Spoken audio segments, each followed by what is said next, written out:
The Gateway brings you the day's news from the St. Louis region and across Missouri.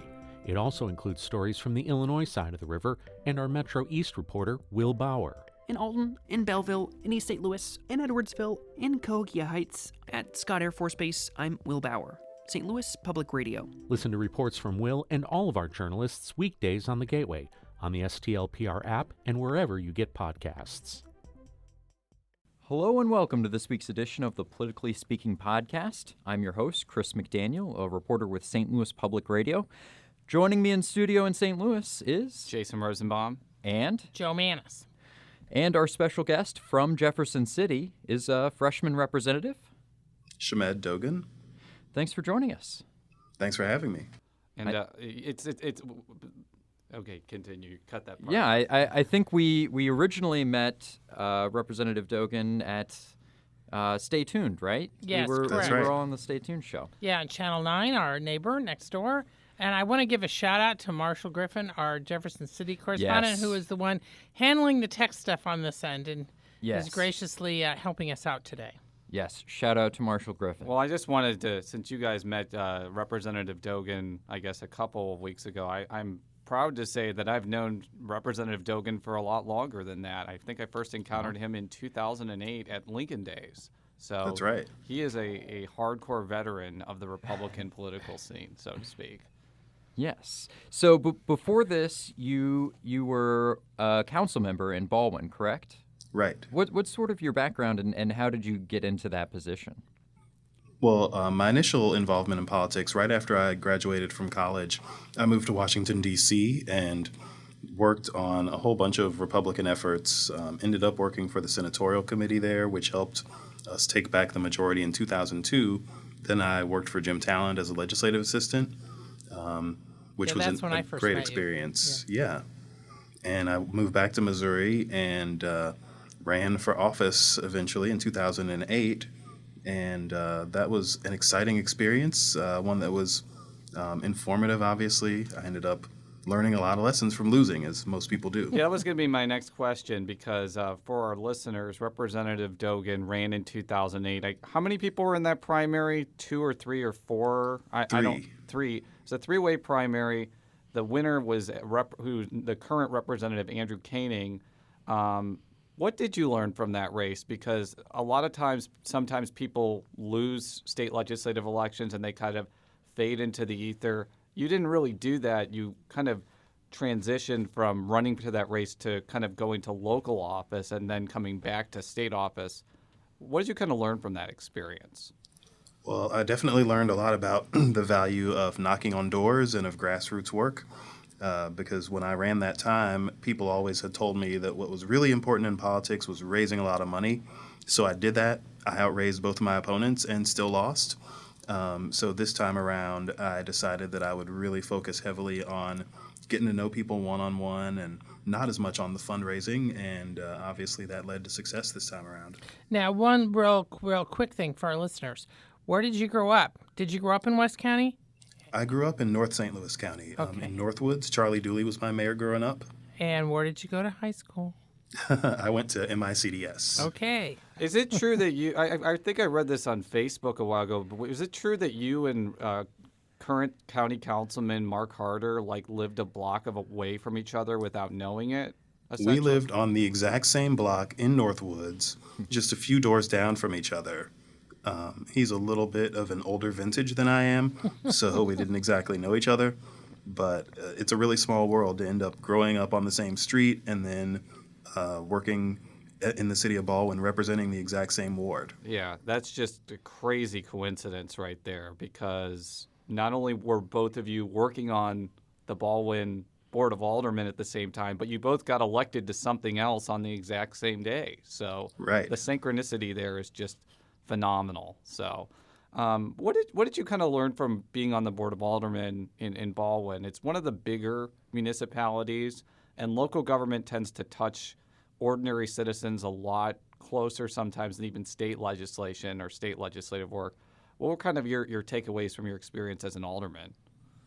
Well, really, some of the same things that I learned from that first campaign, which is just staying close to the people you represent, making sure that my door was always open to them, that they had my contact information if they ever had any issues. Thankfully, Baldwin is such a well-run city and such I think a city where people are of means and don't need the same kind of services from the government that some folks in the St. Louis city do. But just really that constituent service level was what I really learned the most. Yeah. So then flash forward to last year. You're in another three-way primary, which includes the wife of the former state representative for the district, Ray Schoenhorst. I may have mispronounced that name. It's a hard name to pronounce. And it was a not so nice race from what I've read. It got kind of nasty between you and Ray Schoenhorst, but you ended up winning pretty decisively. In fact, I think she got third place pretty distantly. What was kind of your experience from that contest, especially compared to 2008? Well, it was a similar situation with a three-way primary. This time I was running, as you mentioned, against the incumbent's wife, which was a little awkward, to be honest. But I just really focused on my race. And as you mentioned, it did get a little bit negative at the end.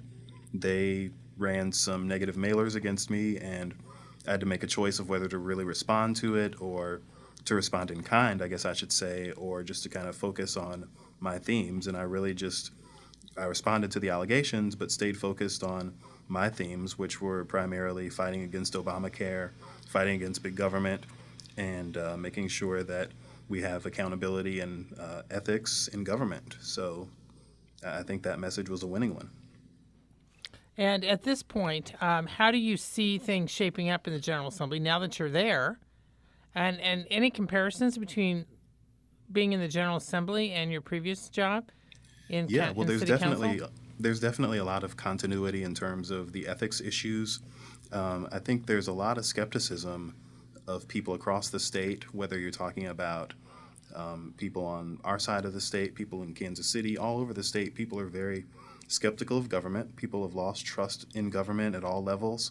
And so I think I'm really going to be focused this first term on ethics reform, because we have to restore people's trust and we have to get them to believe that what we're doing is on the up and up. If they don't have that basic trust in you, then they're not going to be with you on any other issues if they think you're dirty. And I think you are a co-sponsor of a bill with Representative Jay Barnes that has to do with the revolving door, right?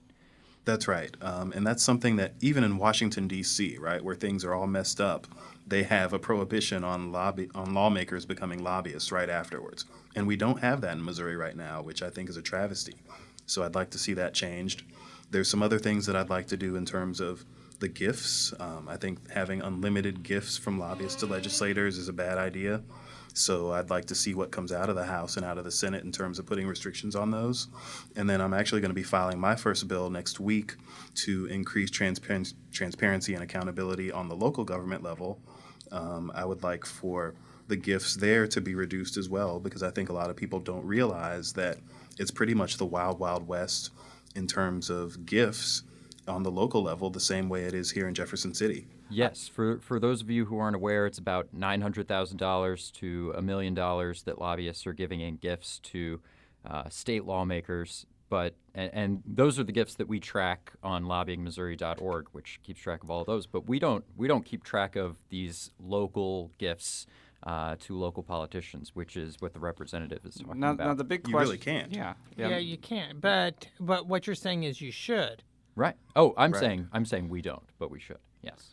Well, that was going to be my next question. Since you become a state legislator, or lobbyists like showering you with gifts? Are you going to like fancy meals and sports games in the 2 or 3 weeks that you've been in office so far? I've been invited to a lot of things, and of course, with a schedule like the ones we run up here, you can't go to everything. But I have had some introductions to some of the key lobbyists here, and learned a lot about their issues and about other issues that citizens have brought before me. So I really feel like I'm just a sponge soaking up all this information. Yeah. Well, I do have a question on the revolving door aspect, because there was an article in the Kansas City Star today that mentioned how one of the problems with the cooling off period in D.C. is, yes, there's 2 years before you can become a lobbyist, but a lot of former lawmakers get around that by just being hired by a company as a quote-unquote advisor. Yeah, or a consultant. Or a consultant. They don't actually do lobbying. And then, for all intents and purposes, they're kind of doing the same thing without essentially lobbying. How do you kind of get around that? Or is that just something that's impossible to kind of get around based on That's a good question. I think that's something I'll have to work with my colleagues on. Yeah. Because you really want to tighten things up so that you don't have those types of loopholes. But then again, you don't want to say, former lawmakers cannot come within a 30-mile radius of Jefferson City. That's not going to be reasonable. Yeah, especially if they live there. Then they would they would have to live, I guess, in Holt Summit or. Now, I know there's a variety of different ethics bills that have been introduced, and there's at least one that also focuses on some of these committees. They're technically not campaign committees, although they act like it in many of the cases, and they're called 501c4s. And there's a number of Republican ones. There's also several prominent Democratic ones. Right, they do not have to identify their donors. There has been an effort by at least one of your colleagues, Caleb Rowden, in his bill to require that that their donors be identified if they spend more than a particular percentage on political activities. And Attorney General Chris Koster has also mentioned it. Now, there are members of the committees say that it's illegal to monitor their donors. I'm just interested in what your take is on that. Is there even much discussion about this in Jefferson City right now? I really haven't been a part of those discussions just yet in detail. I've heard a little bit of the arguments on each side, and I haven't, quite made up my mind just yet. I can kind of see the points that both sides are making, so I'm just going to stay tuned and listen to that debate as it develops. What about campaign finance limits, which seems to be the issue du jour among some Democrats, not all, like Attorney General Chris Koster, who opposes them? Do you think that has any chance of passing the legislature, given the Republican composition? It sounds doubtful. I think people are more focused on the lobbyist gifts than on the contribution limits, because the contributions are out there in the open. If they're large contributions, they have to be disclosed immediately. I think that system works just fine.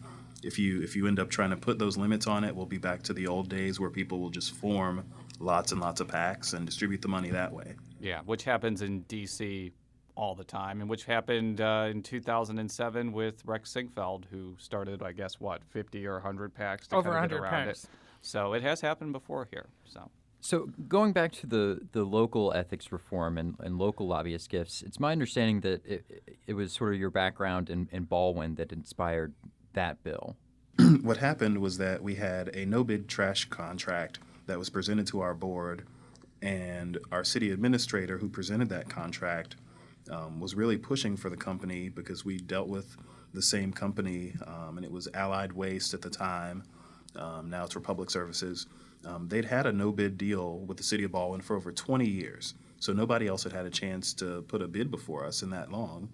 And I was just on the basic free market principles saying that we ought to, wait a couple of years before the contract actually expired and take bids for it. And I ended up losing that battle, and then found out later that the city administrator had taken World Series tickets from this company. And I really started digging into the state laws around that, because I couldn't believe that you could take something of that kind of a value and not even he didn't have to disclose it. And I found out that there's all kinds of gifts at the local level that people will make to a city manager or a city administrator. They don't even have to give it to the members of the Board of Aldermen or the city council. Right, they just go to that person. Yeah, because in Baldwin's case, the city manager is probably more powerful than the mayor or any of the aldermen, because he runs the day-to-day operations of the city. Yes. Right. And I talked to my colleagues from other cities and really got informed on how often this practice occurs. And that's why I filed legislation to reduce the amount that they can take from $500 per transaction, which they can do now without any disclosure whatsoever, and $5,000 per year. I want to reduce that to $250 per transaction and $2,500 per year. All right, we'll be tracking that bill for sure. Another thing I wanted to talk with you about, and this is partially because I actually talked with you about this last year, is kind of the mini effort that's going on in the legislature to either curtail or make it easier to curtail or dissolve municipalities. And this is an issue that I think is kind of special to St. Louis County, which has 90 municipalities. There has been some people on both sides of the aisle that say, St. Louis County is too fragmented, that they want to figure out some mechanism to make it less municipal rich, so to speak. But you were one of the people on the board of Alderman Baldwin who, created I guess we're at least in favor of a resolution against a city-county merger. And a lot of times when you talk about city-county merger, consolidation with municipalities goes hands in hand. And, since that time, especially after the Michael Brown situation, the municipal structure of St. Louis County has gained a lot more attention. There's been a bill to basically flat out abolish like 24 villages in St. Louis County. We had Speaker Deal on a couple of months ago who basically wants to put forward a bill to make it easier to dissolve certain municipalities. Coming from a perspective of a former municipal official, what has kind of been your sense so far of some legislative activity around this issue? And do you think that, there's traction to try and reduce, change the structure of St. Louis County, or do you think it's going to come into opposition? I think there's definitely a lot of support up here for that. I'm also a member of the Legislative Black Caucus. I'm currently the only Republican member of that caucus. Mm-hmm. And I know that there's been a little back and forth, but some support it, some oppose it, because there's an issue of whether or not it would dilute some of the political power up in those North County municipalities. But from my perspective, I just really think that duplicative governments, when we have 90-something municipalities in St. Louis County, some of them are basically 500 people in a police road trap. I just think that's not serving those people well.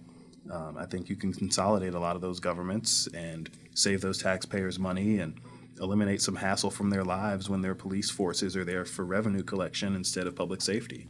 Do you think that some opposition among the Black Caucus in the legislature may be emanating from the local officials that they represent? Because I cover the St. Louis County Council weekly, and I've talked with many of the mayors of some of the smaller North County towns, and they're obviously opposed to any effort that would make it easier for their cities to disappear. Do you think that might be what's driving some opposition, since many of the smaller municipalities are kind of grouped in North St. Louis County, which is predominantly African American? Oh, there's no question about it. I mean, I grew up next to a lot of these little municipalities where you drive down Natural Bridge Road and you could run into 10 of them in 5 minutes, And sure, I feel sorry for those people who would lose their position as a mayor or a council person. But again, you got to look at what's best for their residents, not just for those elected officials. Just to kind of play devil's advocate, why should, for example, a town that I'm just going to throw out a town. I'm not trying to pick on them, but Velda Village Hills or Cool Valley or Greendale have any less of a right to exist than a city like Baldwin, for example? Is it just that they're just too small to be viable municipalities, and Baldwin has greater efficiencies of scale because of its population, or do you think that it's not? You can't really compare the situations there. Well, they're small enough that there's questions about whether a lot of these municipalities are violating the Max Creek law currently. If they don't have enough of a tax base as a municipality to afford to pay for city services, guess what? They're going to have to get it from people from the outside. They're going to have to get it through their police departments. And again, I just don't like the idea of police departments being used in that way, where they're primarily focusing on traffic tickets and other modes of revenue collection rather than protecting and serving and keeping people safe from crime. Now, how interested are other members of the legislature, particularly in outstate Missouri, in this type of discussion? Although we mainly focus on St. Louis County, in fact, there would be a number of rural communities that potentially could be affected depending on how the legislation was crafted. What sort of impact have you been getting from other legislators about this? I think that people are open to it. I haven't really talked to a lot of the rural people to see what the effects on their cities might be. That's not who we're going after in this, I don't think, unless they're in that same kind of situation where maybe they could do some consolidation in their areas too. I'm just not as up on those issues. But I just think from a good government perspective, having too many governments out there is a bad thing. Now, kind of broadening it out a little bit, I mean, the fragmentation question or the structure question is kind of one element of the greater debate over what to do in response to Ferguson and Michael Brown. Other things that have been brought up is municipal court changes, of lowering the Max Creek threshold, of requiring body cameras, of changing special prosecutors law, changing the use of force law. What's kind of your view on some of these other issues that would potentially impact municipalities, in St. Louis County and elsewhere? What do you kind of like? What do you kind of dislike? And where do you think the debate is going to take us over the next few weeks and months? Well, I've been a supporter of body cameras at the municipal level. I thought that we should have had at least a pilot program for them in Baldwin.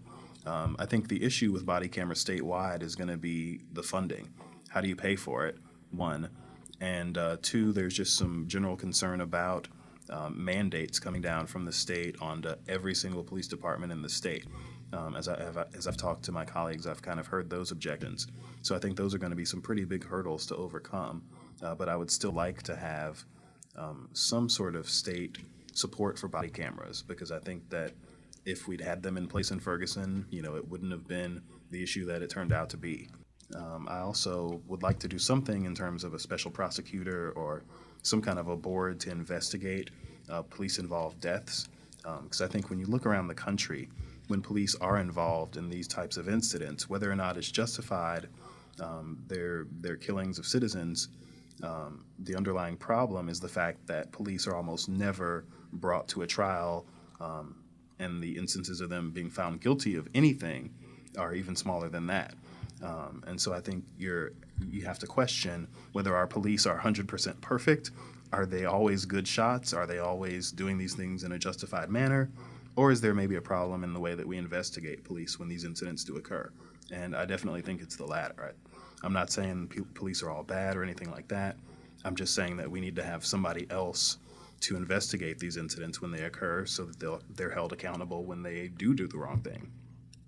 Now, many Republicans in the area have been resistant to that idea and, in fact, have made a point, this includes some of the congressional Republicans, of trying to emphasize their close relationships with police, or they have come out and defended Bob McCullough, who's the county prosecutor in St. Louis County. He's a Democrat, but he's very popular with many Republicans.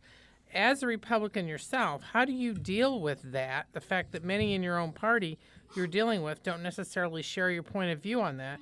And have there been discussions within the party on that, or is this going to be a case where you're going to have to side with some Democrats on it? This is something where I think it shouldn't be a partisan issue, right? When we're talking about government taking the lives of its citizens, that to me is one of the most serious things that we can ask an official of the government to do. And so we'd better get it right. We got to make sure we have procedures in place to get it right, whether you're talking about officer-involved shootings, whether you're talking about the death penalty. I think that's going to be something that maybe not a lot of Republicans are going to share my views on them, but I just think that if I'm going to be a member of a party that says that government's too intrusive in our lives and yet not to hold government accountable when it takes our lives, literally, that's just something that I want to apply those principles to as well. And it's my understanding that you're also interested in some other criminal justice reforms, especially pertaining to marijuana, right? That's right, because there is a man who has been sitting in prison, in state prison, for over 20 years, Jeff Mizanski, and his only offenses, he's been caught on 3 occasions for either selling or using marijuana. And he received a life without the possibility of parole sentence. And he's already served 20 plus years. We're incarcerating him at a rate of $20,000 plus per year. So we've already spent close to $500,000 incarcerating this man over marijuana offenses. And I just think that's ludicrous. It doesn't make sense from a justice standpoint. One of these offenses where he was caught selling, the other person who sold got 10 years and was released long ago. And he's still languishing in prison. He's 61 years old, I believe. He has grandchildren he hasn't seen. He has great-grandchildren at this point now. He's not going to be a threat to society. He's not going to go out and sell drugs again. So I'd like for either the governor to grant him clemency to release him, or I'm looking at filing a bill legislatively to require anyone in that circumstance who is serving a life without parole sentence for marijuana offenses to be released. Well, beyond this specific instance, what are your thoughts on our current marijuana laws and sort of the war on drugs right now? Well, I mean, I think it's especially a travesty when you look at the fact that we passed a criminal code revision which reduced some of those sentences for marijuana offenses, which I think was absolutely the right thing to do. Marijuana shouldn't be treated more harshly than drugs like meth, for example. People shouldn't spend more time in jail for marijuana than they do for robbery or for violent crimes. It's a nonviolent crime. If you're going to have it criminal, the punishments should fit the crime. And I just think that the lesser that we treat it as a crime, the lower the sentences we get, the better outcomes we're going to have, because we won't be filling up our prisons the way they are right now with people who've been convicted of a relatively petty crime, which is completely legal in some other places in the United States. That was going to be my next question. What I've kind of noticed over the last 10 years or so is there seems to have been this shift in mentality, not only among Democrats, because, for a long time, centrist Democrats were for harsh drug laws, but there seems to be kind of this burgeoning movement among libertarian-minded Republicans to kind of change marijuana laws in maybe the way that you just explained before. Do you kind of sense there's a shift in your party in perception on this issue, or do you still think that there's a long way to go, given that there's still this maybe tough on crime mentality within the GOP? There's definitely been a shift. I think we've gone from being tough on crime to hopefully being smart on crime, which is to say that people who are convicted of violent crimes definitely should be sentenced to long terms in jail. People who've committed crimes with guns, who are repeat felons, they're the ones who are causing the recent crime wave in St. Louis City. Those people need to be locked up before they can commit more violent crimes. But when you're talking about nonviolent crimes, drug crimes especially, where to me, I think marijuana use is a victimless crime, I just don't see any reason to be incarcerating people for that. Separate from the legalization question, I definitely think it ought to be decriminalized. It's just a bad way to be spending that $20,000 a year in incarceration on people who've used drugs rather than on people who have DWIs or people who are robbers or rapists or who commit other kind of violent crimes that have much more detrimental effect on our society. Now, when you initially proposed this some weeks back, there appeared to be somewhat of a bit of a furor within the Republican ranks. Has that sort of died down, even if they disagree with you? How receptive are people in the General Assembly to even discussing this?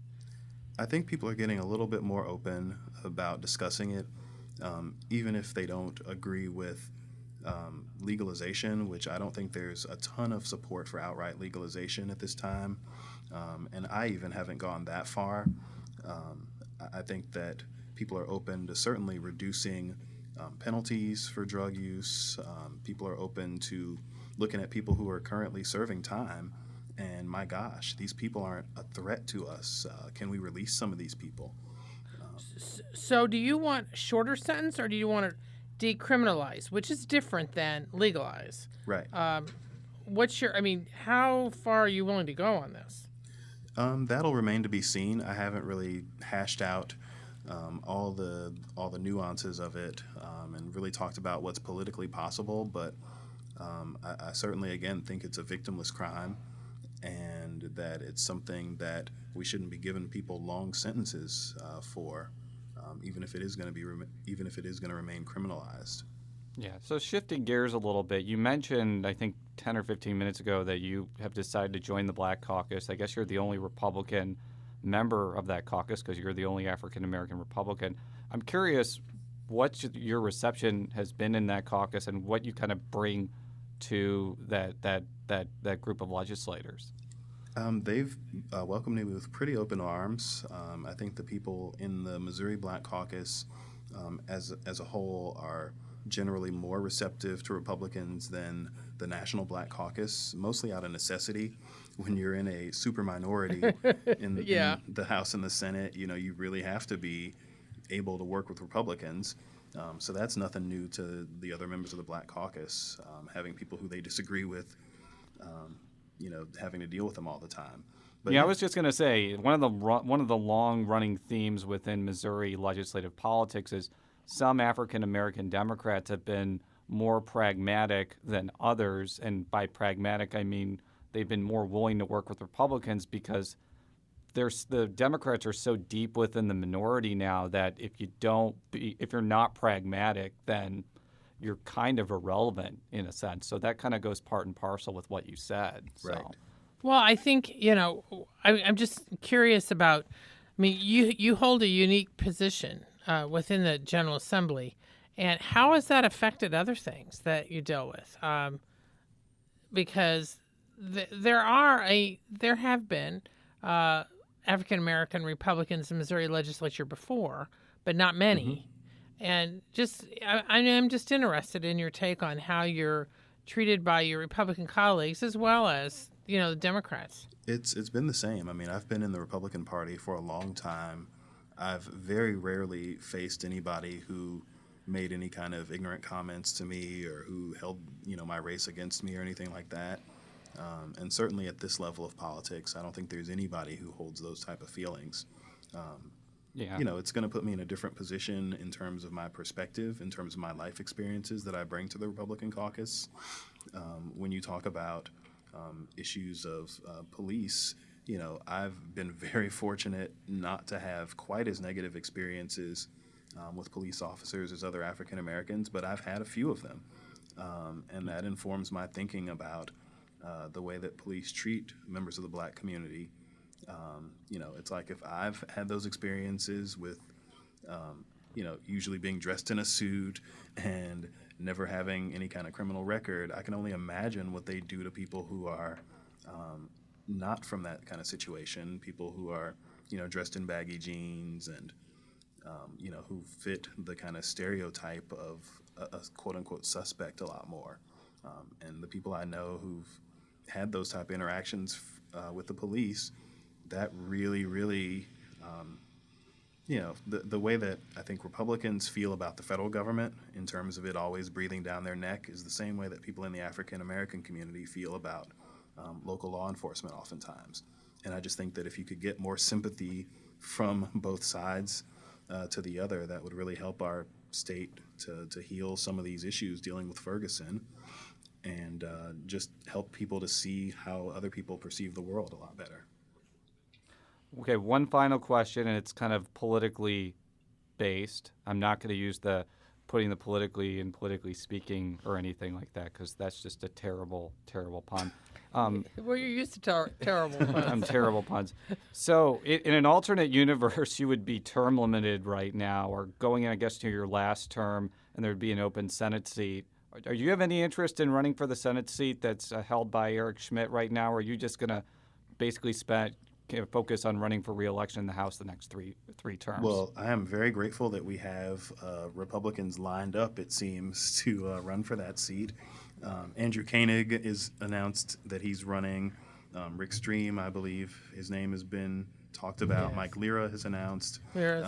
I really don't want to add my name to that mix. Okay. So I can right. just focus on trying to do the best job I can as a representative and watch the circus.